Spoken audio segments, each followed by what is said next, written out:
m'appelle Joël Pifoupou et je crois que j'ai un channel ici qui est en majorité, je dirais même pas en majorité, qui est en anglais. En fait, aujourd'hui, c'est la première vidéo que je décide de poster en français. Et ça vient d'une suggestion de certains retours d'informations que j'ai eu de certaines personnes.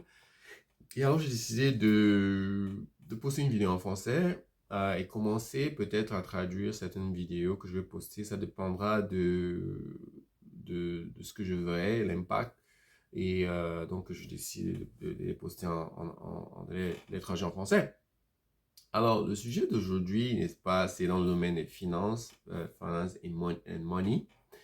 Et donc, c'est pas nécessairement la raison pour laquelle, n'est-ce pas, ça a été suggéré de faire certaines vidéos peut-être en français. C'est aussi pour aider certaines personnes, peut-être qui viennent d'arriver ici, ou alors cette personne en anglais peut-être n'est pas assez, je dirais, avancée, pas pour me jeter les fleurs, mais juste que voilà, 22, 23 ans dans un pays, je crois que la langue, automatiquement, ça devrait déjà arriver à un certain niveau. Mais bon, donc pour essayer d'atteindre une audience peut-être un peu plus étendue, et, euh, et être un peu plus peut-être relatable, comme on dit, avec un background en français moi-même. Donc, essayer de faire des trucs en français. Mais bon, le sujet d'aujourd'hui, n'est-ce pas, c'est pas nécessairement pour dire que c'est un sujet pour des gens qui viennent d'arriver ici, mais ils vont sûrement entendre parler de ce concept qu'on appelle le credit score. J'ai posté une vidéo déjà en anglais, pour ceux qui préfèrent la version en anglais, alors il y a la vidéo de credit score, où je parle de credit score et credit report. Donc, aujourd'hui, on va parler de credit score. C'est quoi le credit score et le credit report? Donc, le credit score, n'est-ce pas, c'est un numéro qui est attaché à votre numéro de sécurité sociale. Vous vivez aux États-Unis. Donc, quand vous allez vous demander du crédit, alors, dans le système informatique, on rentre votre numéro de sécurité sociale et ça devrait sortir votre numéro de crédit. En fait, le credit score, c'est juste un score qui permet aux gens qui prêtent de l'argent, qui vous donnent l'argent, qui vous donnent un crédit, de déterminer votre niveau de risque. C'est-à-dire que tout simplement de repayer la dette. Voilà. Donc, entre 350 et 850, c'est là où généralement le numéro se trouve. Donc, évidemment, 350, ça veut dire very less likely de repayer le crédit. C'est-à-dire que très possible qu'il ne pourra pas repayer le crédit entre 350 et 850, c'est évidemment le contraire. C'est-à-dire qu'on croit que vraiment là, 850, il sera vraiment capable de payer le crédit. Donc, voilà, c'est un peu bizarre de se baser juste sur un nombre, mais le nombre incorpore plusieurs facteurs qui leur permettent de le dire avec assez de confiance et que voilà, que vous pourrez payer le crédit. Donc, je vais aller sur quelques points rapidement là, juste pour, je ne vais pas trop essayer d'entrer dans l'éducation du crédit et tout. Je crois que j'ai posté une vidéo à propos de ça en anglais, peut-être. Peut-être que je pose une vidéo d'éducation de crédit en français. Mais aujourd'hui, je vais parler juste de comment améliorer le score. Si vous avez un score qui est un peu bas, comment faire pour améliorer et le garder là où il est. Voilà. Donc, on va parler de ces 6-7 points rapidement. Numéro 1, je crois que ça, c'est celui qui a beaucoup d'impact en fait. Hein. C'est-à-dire qu'il faut payer vos dettes down. C'est-à-dire que vos cartes de crédit, tout ce que vous avez comme dette, diminuer la dette sur vos balances, que ce soit les crédits ou que ce soit automobile, quel que soit le crédit que vous pouvez, surtout les cartes de crédit. Payer les cartes de crédit soit complètement, soit en dessous de 30%. C'est-à-dire que 30% ou moins d'utilisation est généralement assez raisonnable pour les créanciers, c'est-à-dire que pour eux, ça va. C'est-à-dire qu'on veut savoir que vous ne vivez pas à 100% rien que sur le crédit, voilà. Que chaque mois, vous utilisez le maximum de votre crédit pour vivre. Alors, ça détermine que vous êtes un peu dans une zone, comment dire, une zone de risque. Quelqu'un qui, peut-être pas ne s'en sort pas trop et ne vit que de crédit, voilà. Et qu'au moindre petit truc, vous ne serez pas capable de payer, en fait. Non, c'est ça. Donc, payez ça rapidement. Si vous voulez voir tout ce qu'on monte rapidement, vous aussi payez rapidement. Trouvez un moyen de payer des grosses sommes down et ramener tout en dessous de 30% et vous verrez vos crédits immédiatement le mois suivant, n'est-ce pas, s'améliorer. Je ne vais pas vous donner les points, mais définitivement, ça va s'améliorer. Numéro 2, payez vos factures à temps. Je vous en ai dit ça, payez les factures à temps, tout le monde le sait.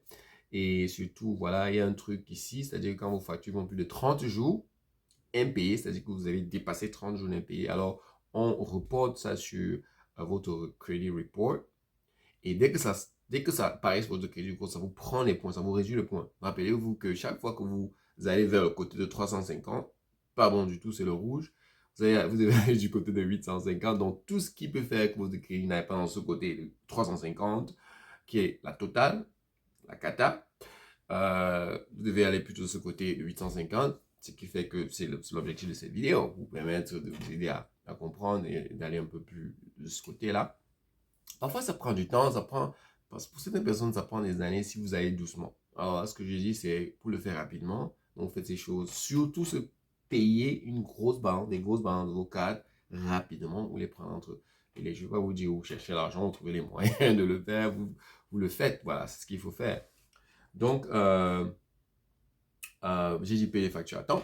Surtout, ne laissez pas vos factures. S'il y a un système ici, si vous payez la facture, on ne vous paye pas vos factures, on vous amène au tribunal, si vous souffrez trop financièrement, vous allez déclarer faillite. Voilà, ça c'est des choses qui font qu'empirer. Donc, tout ça, ça apparaît sur votre crédit et ça continue de bouffer les points. Voilà, donc ça vous ramène toujours vers 350. Donc, évitez, n'est-ce pas, que vos créanciers vous amènent au tribunal pour une dette. Voilà, là, c'est très dangereux.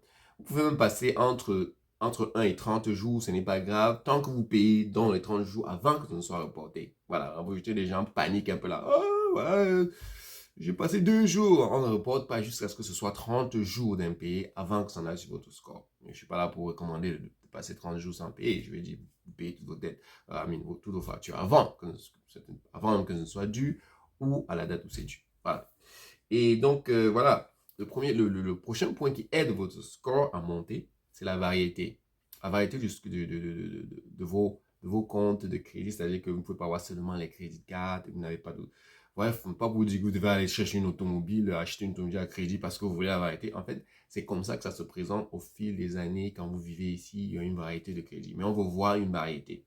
On voit immobilier, une maison, vous vivez, on voit une voiture, on voit les crédits, quand on voit quelques trucs de magasin, de sort, voilà, 1 ou 2. C'est pas pour recommander de le faire, mais c'est comme ça, c'est la variété. Again, si vous avez des cartes, que ce soit en magasin ou store, il faut que ce soit en dessous de 30% d'utilisation. Il faut pas prendre une crédit score à une carte de magasin, là, Louis Vuitton, là, une 10 000, carte de 10 000 et vous passez 9 000 dessus, voilà, il vous reste seulement 1 000 $.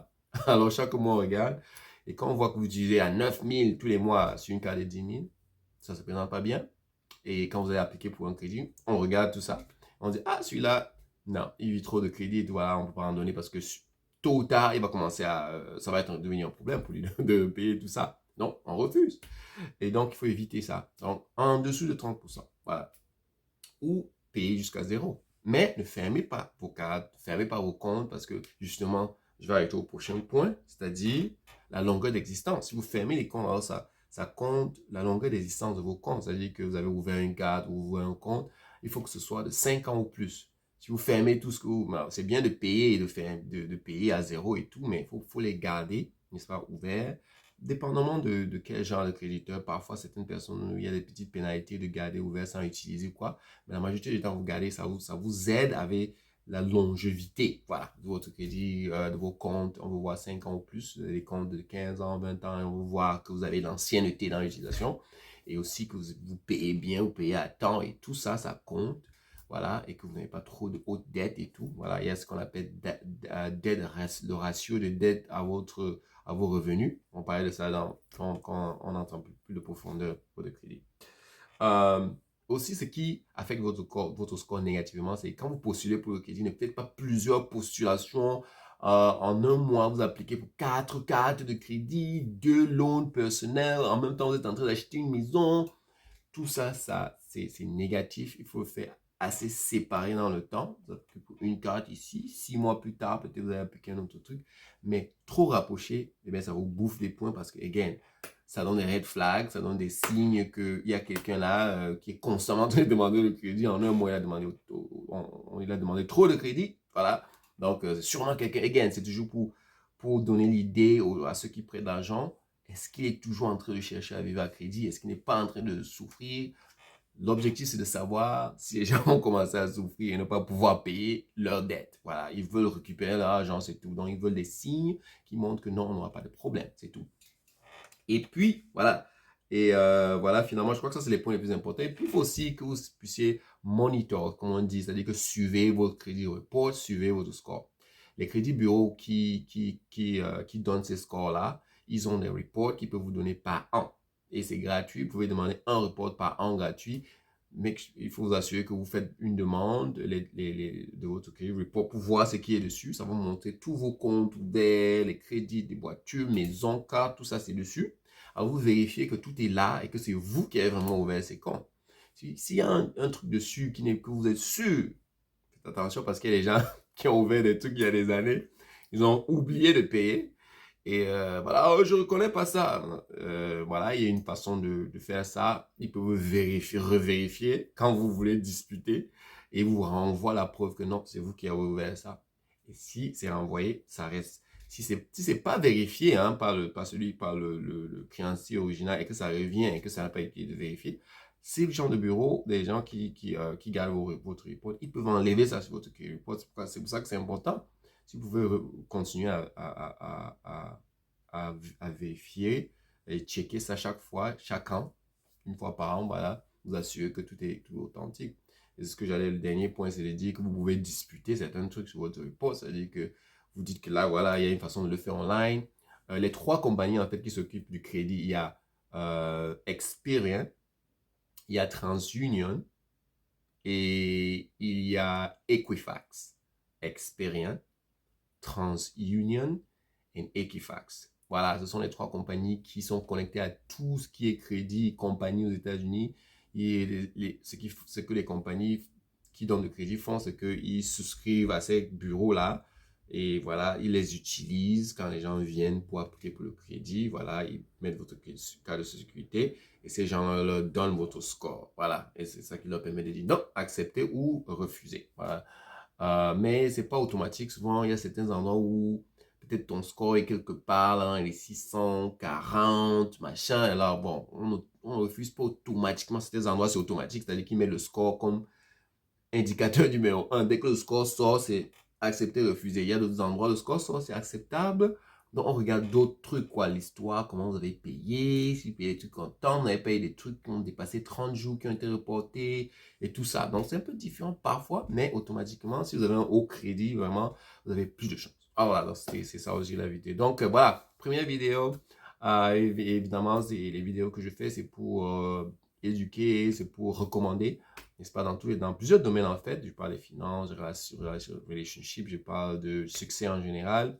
Et donc, mes vidéos sont variées. Donc, évidemment, s'il y a des choses qui vous intéressent ici, il faut cliquer le like, il faut souscrire, et puis, voilà, il faut hit the bell ou hit la petite cloche, si on peut le dire comme ça. Et puis voilà quoi, il y a plus de vidéos. Donc voilà, 13 minutes, c'est assez long. Donc, c'était vraiment un plaisir. Et j'espère poster d'autres vidéos en français que je trouvais bénéfiques voilà, pour la population, pour les gens qui sont intéressés à avancer, qui veulent apprendre un peu. Et moi aussi, j'apprends tous les jours. Je suis obligé de lire, de m'informer, de prendre ces informations que je viens partager. Et si peut-être en résumé, quoi, que ce soit pas trop long, que vous n'ayez pas à étudier. Donc, ce sont des points importants que vous pouvez juste écouter et puis voilà, quoi. Et c'est à vous de vouloir étudier en profondeur n'importe quel sujet dont je parle. Vous pouvez étudier en profondeur et voir, aller plus loin, quoi, pour mieux comprendre encore. Donc voilà, c'était un plaisir de parler à tout le monde. J'espère que je vous reparle très bientôt pour un autre sujet. Allez, à très bientôt. Bye bye.